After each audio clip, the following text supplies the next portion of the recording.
Welcome everybody to emergency planning.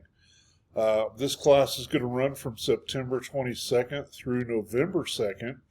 And other than Halloween, which is not a what I call large-scale holiday, there won't be any disruptions to our calendar. So the 6 weeks will progress consecutively.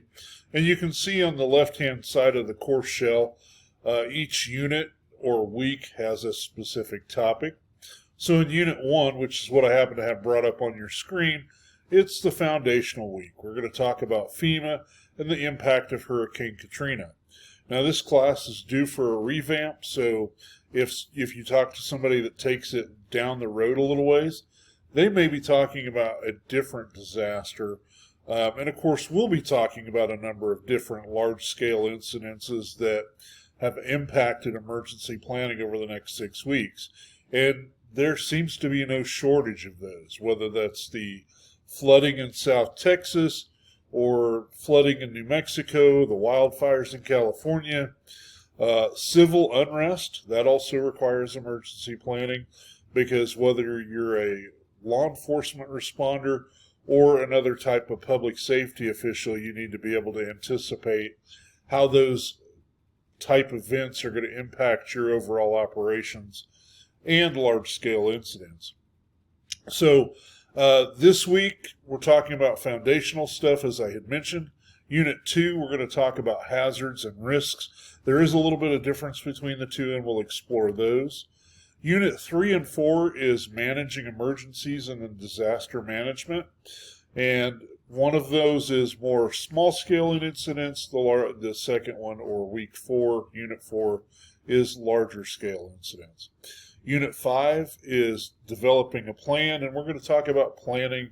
While the course is about planning as a whole, we kind of focus in a little bit more. And then, of course, Unit 6 is the future of emergency management. So Unit 5 and Unit 6 has a mastery level assignment. For this particular course, it's an individual assignment. Some classes will require a group assignment. However, this one's an individual, and I encourage you to take a look at those before Unit 5 and Unit 6, obviously. My screen wants to try and darken out there. It's timing out because it doesn't think I'm doing anything. So hopefully the video doesn't show that, but if it does, I promise that's what's going on. So a little bit about myself, really quickly. I worked in EMS for probably about 20 plus years. I started off in a small rural community in kind of western central Kansas. The EMS service had a full-time staff during the day, but relied on part-time volunteers for weekends, holidays, and nights.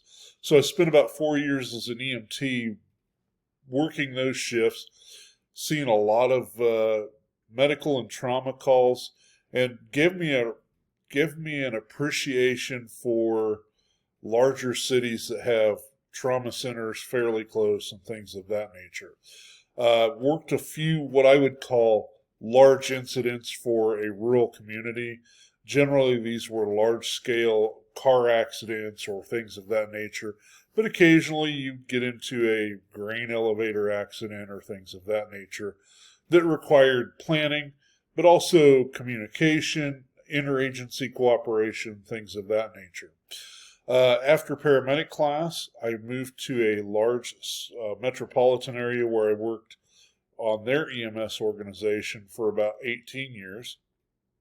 While I was there, I started off as a paramedic, became a field supervisor, later went into training and quality assurance, and then transitioned into their human resource position, which is kind of where I transitioned into human resources full time, which is what I do now. Now, while working in EMS in the large metropolitan service, we handled a number of large-scale incidents. During that time, it was in Kansas, so if you're familiar with the Midwest, we have tornadoes, floods, blizzards, civil unrest on a smaller scale, nothing like they have in Los Angeles, obviously.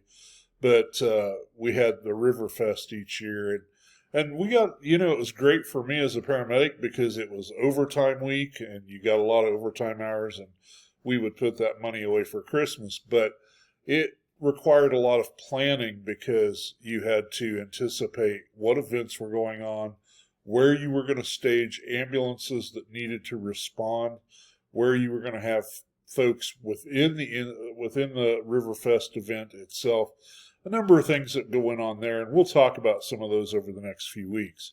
So as an HR manager, you'd be like, well, you're pretty far removed, and actually you're not. Do a lot of planning, talking about making sure we have a system to check on folks, because obviously if you're working in a rural hospital, if there's bad weather, trying to make sure that the staff that needs to come in can get there, or do we have alternative arrangements for the staff that can't get home to stay and sleep? So that requires planning. Not as much as a tornado coming through, but we also have to plan for those, because what if it happens to hit hit the hospital or things like that. So even in human resources, I've still got a pretty good process with the emergency planning. And as part of a hospital's accreditation, emergency planning and disaster planning is a major undertaking at most instances too. So got a little bit of experience, but I love teaching because, one, invariably I learn from the students. There's so much in this topic and emergency management as a whole that I don't know about. There's things going on. There's information out there, and students invariably, somebody will come up and say, hey, I read about this, or my agency does this, and that's great. And I always enjoy hearing about that as well. So our next 6 weeks together are going to go quick. So please develop some type of organizational foundation for you to stay on top of the assignments and interact as you go through things. With that in mind, I'm going to close out because I hate for videos to go on and I don't want to ramble. So I look forward to meeting you in the class, and we go through some emergency planning together over the next few weeks. Thank you, everybody.